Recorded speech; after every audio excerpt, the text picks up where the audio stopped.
Hello दोस्तों, मेरे YouTube channel the कंसेप्टम 10th क्लासेस में आप लोगों का स्वागत है।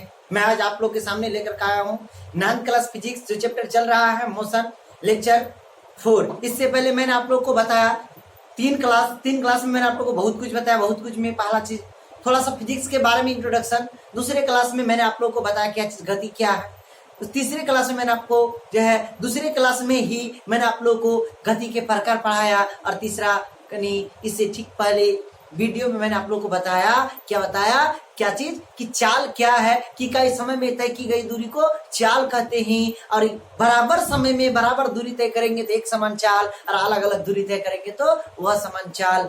तो हम लोग इतना जानने के बाद हम लोग जाने थे चाल एक अदिश राशि है। तो चलते हैं, आप लोग देख रहे हैं सबसे पहले आज क्या लिखा हुआ है। आज का क्लास स्टार्ट करने से पहले मैं आप लोग को यही कहूंगा कि यदि आप अभी तक हमारे चैनल को सब्सक्राइब नहीं किए हैं तो सबसे पहले आप हमारे चैनल को सब्सक्राइबर जरूर कर ले, ताकि आप तक मेरे हर एक वीडियो पहुंच पाए। तो चलते हैं दोस्तों, कॉपी कलम आप लोग निकाल लेंगे, क्योंकि आप एक विद्यार्थी हो। विद्यार्थी का कर्तव्य बनता है क्या कि कॉपी कलम निकाल करके देखिए। मैंने थोड़ा सा ढंग से लिखा है ताकि आप इसको उतार पाए, लेकिन अभी नहीं। वीडियो को पूरा देख लीजिए, इत्मीनान से आप रोक लेंगे, मैं साइड हो जाऊंगा, आप लोग उतार लीजिएगा। तो स्टार्ट करते हैं। तो आज देख रहे सबसे पहले लिखा हुआ क्या चीज, वेग। वेग बोले तो वेलोसिटी। अब वेलोसिटी क्या है, वेग क्या है, इससे पहले एक वर्ड जाने था आप लोग, दूरी, कि मार्ग की लंबाई को दूरी कहते हैं। और दो बिंदुओं के बीच बिल्कुल जो स्ट्रेट लाइन होता है, सरल रेखा होता है, सीधा दूरी होता है, उसको विस्थापन कहते हैं। जिस तरह से इकाई समय में तय की गई दूरी को चाल कहते हैं, ठीक उसी प्रकार इकाई समय में हुए विस्थापन को वेग कहते हैं। वह दूरी का कंसेप्ट तो चाल आ गया था भाई मेरी, यहाँ विस्थापन का कंसेप्ट तो वेग आ गया। तो विस्थापन एक सदिश राशि है, मतलब विस्थापन एक निश्चित सीधा दूरी होता है, उसका निश्चित डायरेक्शन होता है। उसी तरह से विस्थापन चूंकि एक सदिश राशि, इसलिए वेग भी क्या होगा, सदिश राशि। तो वेग का, वेलोसिटी का डेफिनेशन बहुत ही आसान है। क्या है कि इकाई समय में हुई विस्थापन को क्या कहते हैं, वेग कहते हैं। फिर आपको कह देगा कि वेग कैसा है, मात्रक क्या होगा। जैसे वहां क्या किए थे, इकाई समय में तय की गई दूरी या दूरी की दर, यहाँ क्या होगा, विस्थापन की दर। तो विस्थापन हो जाएगा ऊपर में, और समय की दर मतलब जब जब मैं बोलूंगा की दर तो नीचे आ जाएगा क्या चीज, समय। मैंने इससे पहले वीडियो में आप लोग को बताया था। तो वेग बराबर, यही तो मेन फॉर्मूला है कि वेग बराबर क्या होता है, विस्थापन बटे समय, या फिर आप कह सकते हैं v बराबर d/t। तो आपको पता होना चाहिए कि v किसके बदले आया, वेग के बदले, d आया विस्थापन के बदले, t आया किसके बदले, समय के बदले। इतना तो आप लोग जानते हैं। अब जरा सोचिए, मैंने आपको कहा यही लाइन मेन है, ये लाइन आप जान गए तो इसका ऐसा मात्रक खुद ब खुद निकाल लोगे। अब बताओ, विस्थापन कैसे मात्रक तो आप लोग पढ़ के रखे हो मीटर, और समय कैसे मात्रक सेकंड। तो मीटर बट्टे सेकंड किसका सही मात्रक, वेग का। चाल का भी तो यही आया था, वही लिखे कहीं ना कहीं कि वेग का सही मात्रक मीटर बट्टे सेकंड। एस को ऊपर लेके जाएंगे तो एम एस पर पावर -1 होता है। क्योंकि विस्थापन का कंसेप्ट आया, इसलिए वेग एक सदिश राशि है। कैसा राशि है, सदिश राशि है। आपको तकलीफ नहीं होना चाहिए। आते हैं आगे। फिर वही वाला कंसेप्ट क्या, वहां पर बोले थे एक समान चाल, यूनिफॉर्म क्या चीज, स्पीड। तो भाई मेरी एक समान चाल के लिए मैंने आपको कहा, लिखे नहीं थे बोर्ड पर, लेकिन मैंने कहा था क्या, बोलिए, कि बराबर समय अंतराल में बराबर दूरी तय करे। एक समान चाल अलग अलग दूरी तय करे, और समान चाल। यहाँ दूरी के जगह कंसेप्ट में क्या आएगा, विस्थापन, डिस्प्लेसमेंट।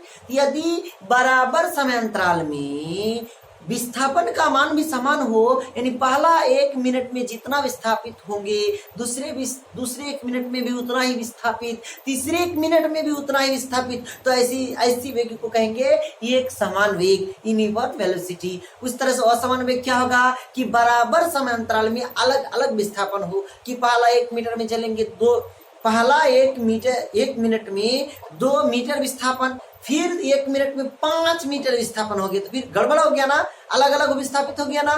तो ऐसी इसको कहेंगे असमान वेग। नहीं, कितना आप लोग जान गए कि यदि समान समय अंतराल में विस्थापन का मान समान हो तो उसे हम लोग क्या कहेंगे, एक समान वेग कहेंगे। इतना जान गए आप लोग। जानने के बाद अब आता है, जिस तरह से विस्थापन और दूरी पढ़ने के बाद उसके बीच अंतर पढ़े थे, तो ठीक उसी प्रकार हम लोग चाल और वेग में भी अंतर पढ़ने वाले हैं। अब देख रहे, एक तरफ लिखा हुआ स्पीड, एक तरफ लिखा हुआ वेलोसिटी। तो आप जान सबसे पहला बात कि चाल एक सदिश राशि हो, सॉरी अदिश राशि है। चाल एक अदिश राशि है, और वेग एक सदिश राशि है। एक अंतर हुआ खत्म। चाल का निश्चित दिशा नहीं होता है, वेग का एक निश्चित दिशा होता है। चाल बराबर दूरी बट्टे समय, जबकि वेग बराबर विस्थापन बट्टे समय। कहीं ना कहीं लिखा हुआ है, आप लोग देख लेंगे तो आप लोग आराम से। उसके बाद फिर इसका मान, किसका मान? चाल का मान, चूंकि वो अदिश राशि है तो उसका मान कभी भी ऋणात्मक नहीं होगा और वेग का मान ऋणात्मक हो सकता है। लिखे है ना जी, इसका मान ऋणात्मक हो सकता है। जब इसका अंतर आप जान गए तो इसके जस्ट बाद अब तक आप लोग क्या क्या सीखे? एक वर्ड सीखे, क्या चीज? विस्थापन, कि दो बिंदुओं के बीच सबसे न्यूनतम दूरी को विस्थापन कहते हैं। उसके बाद पढ़े आप लोग दूरी, कि किसी वस्तु द्वारा चलने में जो मार्ग की लंबाई होता है उसको दूरी कहते हैं। फिर आप लोग पढ़े चाल, कि इकाई समय में तय की दूरी को चाल कहते हैं। फिर पढ़े वेग, इकाई समय में हुई विस्थापन को वेग कहते हैं। अब आ गया आपका क्या चीज? त्वरण। अब आपका आ गया एक्सीलरेशन। तो भाई मेरे त्वरण क्या है? आप देख रहे लिखा हुआ एक्सीलरेशन, बोले तो त्वरण तो वेग में परिवर्तन की दर। फिर की दर मतलब नीचे समय आ गया भाई मेरी। वेग में परिवर्तन, वेग में परिवर्तन मतलब क्या? अंतिम वेग घटा प्रारंभिक वेग से, प्रारंभिक घटा अंतिम वेग। तो वेग में परिवर्तन, परिवर्तन मतलब बदलाव। भाई मेरे पहला वेग था मान लेते हैं 5 और कोई साइकिल चला के जा रहा आगे की ओर, तो उसका वेग मान लेते हैं 5 मीटर बट्टे सेकेंड है। कितना मीटर बट्टे सेकेंड? 5 मीटर बट्टे सेकेंड v1 बराबर है। फिर साइकिल चला के जा रहा था और पीछे से उसको क्या किया? कोई साइकिल को धक्का दे दिया, तो उसका वेग बढ़ेगा ना। तो वही समय में क्या होगा? ज्यादा दूर चल जाएगा, ज्यादा विस्थापित होगा। तो मान लेते हो गया कितना? 7 मीटर बट्टे सेकेंड। तो बताओ इसमें परिवर्तन कितना हुआ? तो आप बोलेंगे सर 2 का परिवर्तन हुआ। 2 का मतलब कैसे? तो v2 में v1 को घटाएंगे तब न जी। तो आपका आ जाएगा v2 का मान 7, v1 का मान 5, तो 7 घटा 5 बराबर 2 मीटर बट्टे सेकंड उसका परिवर्तन हुआ। तो वही वेग में परिवर्तन की दर। तो वेग में परिवर्तन की दर इसलिए बोलता है कि धक्का लगाओगे तो धक्का लगाने में कुछ ना कुछ समय लगा होगा ना, समय तो पीछे छोड़ने वाला नहीं ना है। तो वेग में परिवर्तन की दर को त्वरण कहते हैं। बहुत ही आसान सा वर्ड था, वेग में परिवर्तन की दर को त्वरण कहते हैं। देखेंगे वेग में परिवर्तन की दर को त्वरण कहते हैं। नहीं, वेग में परिवर्तन मतलब क्या है? या तो वेग बढ़ेगा या तो वेग घटेगा। तो कोई गाड़ी में ब्रेक लगाओगे तो धीरे धीरे घटेगा ना भाई मेरे। तो देखिए त्वरण बराबर वेग में परिवर्तन, वेग अंतिम वेग घटा प्रारंभिक वेग। मतलब परिवर्तन मतलब क्या? बदलाव। अंतिम में पहला को घटाओ, जैसे घटाए अंतिम में 7 में 5 को घटाए तो बाद वाला में पहला वाला को घटाए। तो ये लिखा अंतिम वेग घटा प्रारंभिक वेग बटे समय। समय क्यों दिया नीचे? क्योंकि की दर आगे एक वर्ड देखेंगे की दर। ये त्वरण को भाई मेरे दिखाते हैं ऐसे, अंतिम वेग को दिखाते हैं v2, प्रारंभिक वेग को दिखाते हैं v1 और समय को दिखाते हैं t से। अब एक बात बताओ कि v2 घटा v1 क्या होगा? तो v होगा। बोले सर कैसे? 5 kg पानी में 2 kg पानी को माइनस कर दोगे तो क्या बचेगा बताओ? तो 3 kg पानी है ना बचेगा भाई मेरे। तो v माइनस v, कुछ वेग होगा, ये भी कुछ वेग होगा, घटा कुछ ना कुछ वेग है ना बचेगा जी। वही वाला बात यहाँ v2 माइनस v1 को डायरेक्ट v कह सकते हैं, नीचे t तो t है ये है। तो इसका भी यूज कई जगह होने वाला है। अभी बहुत सारा आपका इक्वेशन जो थ्योरम सिद्ध होने वाला है इस चैप्टर में आप लोग का। एकदम आप लोग भागेंगे नहीं। हमसे जुड़े रहने के लिए आप लोग चैनल को सब्सक्राइब करने के बाद बेल आइकन को जरूर दबाएंगे। तो भाई मेरे इतना आप लोग यदि जान गए कि ये बराबर v बाय टी, या कभी कभी मैं लिखूंगा कि ये बराबर v minus u by t, ये बात भी वही चीज, यही चीज लिखा हुआ है यहाँ पर। बोले सर कैसे? तो भाई मेरे वही v2 मतलब अंतिम वेग को किससे दिखाते हैं? v से, प्रारंभिक वेग को u से। जितनी जरूरत कभी कभी देखेंगे आप लोग किताब में मिल जाएगा कि प्रारंभिक वेग को u से, अंतिम वेग को v से, समय को तो t से ही दिखाते हैं। तो इस तरह ना लिख करके इस तरह से लिख दे तो कोई दिक्कत नहीं है, इस तरह ना लिख करके इस तरह से लिख दे तो भी आपको परेशान होने की जरूरत नहीं है, क्योंकि मैं हर एक बात आपको बता के जाऊंगा।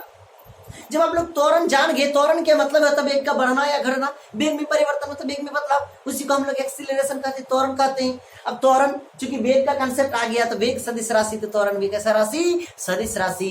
तो भाई मेरे देखेंगे त्वरण एक सदिश राशि है क्योंकि इसका दिशा निश्चित होता है। उसका त्वरण का ऐसा ही मात्रक। भाई ऐसा ही मात्रक कैसे निकालोगे? मैंने क्या कहा, जो फॉर्मूला जानता है भाई मेरे वो ऐसा ही मात्रक तुरंत निकाल सकता है। तो यहीं से देखो ऐसा ही मात्रक यहीं से देखिएगा आप लोग। तो जरा सा कहिए इस जगह से आप लोग देखेंगे तो आप लोग को पता चलेगा भाई मेरे,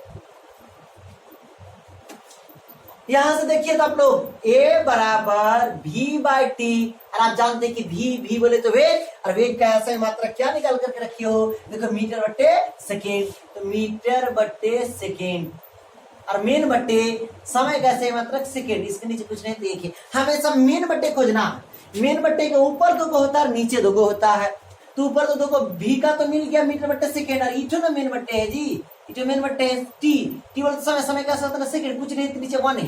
अब ये 4 संख्या जब बटे में आ जाए, तो मैंने शायद तीसरा चौथा वीडियो मैंने यही चीज बताया था कि पहला गुना चौथा बट्टे दूसरा गुना तीसरा, तो पहला गुना चौथा कीजिएगा तो m गुना 1m, और दूसरा गुना तीसरा करेंगे s गुना s स्क्वायर, यानी मीटर बट्टे सेकेंड स्क्वायर। किसका सही मात्रक, त्वरण का सही मात्रक, इसलिए देखेंगे त्वरण का सही मात्रक मीटर बट्टे सेकेंड स्क्वायर, या नीचे से ऊपर लेके जाओगे तो पावर का चिन्ह माइनस हो जाता है। इतना आप लोग जान गए हैं, कुछ नहीं है भाई मेरे। उसके बाद कोई गाड़ी में ब्रेक लगाओ तो ब्रेक बढ़ेगा कि घटेगा, तो ऑटोमेटिक घटेगा। जरा सोचो, पहला मेरा था कितना, जरा सोच के समझिए, पहला मेरा गाड़ी का स्पीड था 7 मीटर बट्टे सेकेंड स्क्वायर, सॉरी 7 मीटर बट्टे पर सेकंड, इतना मेरा जो क्या था गाड़ी का मेरा वेग था। फिर बाद में ब्रेक लगाने पर वो घट करके 3 मीटर बट्टे सेकंड हो गया, तो बोले उसको परिवर्तन कितना हुआ, तो परिवर्तन आप बोलेंगे अंतिम वेग हो गया कितना 3, और प्रारंभिक वेग हो गया 7, तो अंतिम वेग घटा प्रारंभिक वेग, तो 3 में 7 को घटाओगे तो -4 नहीं आ जाएगा, इसलिए वेग घटने पर त्वरण का मान जो आएगा ऋणात्मक आएगा, क्योंकि वेग घटने पर माइनस जो है बाहर आ जाता है। अंतिम घटा प्रारंभिक करोगे 3 घटा 7 करोगे तो कितना आ जाएगा 4 आ जाएगा, -4 आएगा भाई मेरे। तो मैं आपको यही कह रहा था कि त्वरण जो है घटती हुई त्वरण को ऋणात्मक त्वरण कहेंगे। ऋणात्मक त्वरण कब उत्पन्न होगा, जब वेग घटेगा। और वेग कब घटेगा, या तो ब्रेक लगाइए, या कोई चल रहा है उसको अचानक पीछे खींच लीजिए तो स्पीड घटेगा, और धक्का दीजिएगा तो स्पीड बढ़ जाएगा, वेग बढ़ेगा, और वेग बढ़ेगा तो उसको धनात्मक त्वरण कहेंगे, और घटेगा तो उसको कहेंगे ऋणात्मक त्वरण। कहीं ना कहीं लिखे हैं देखेंगे, घटती हुई त्वरण को मंदक या मंदक या विमंदक भी कहते हैं, या ऋणात्मक त्वरण भी उसको कहते हैं। तो भाई मेरे आज यही तक रहने दिया जाए, मैं आप लोग से फिर मिलूंगा। आप लोग अच्छे से रहिए, और वीडियो अच्छा लगा तो इसको जो है लाइक एक बार जरूर कर देंगे। धन्यवाद।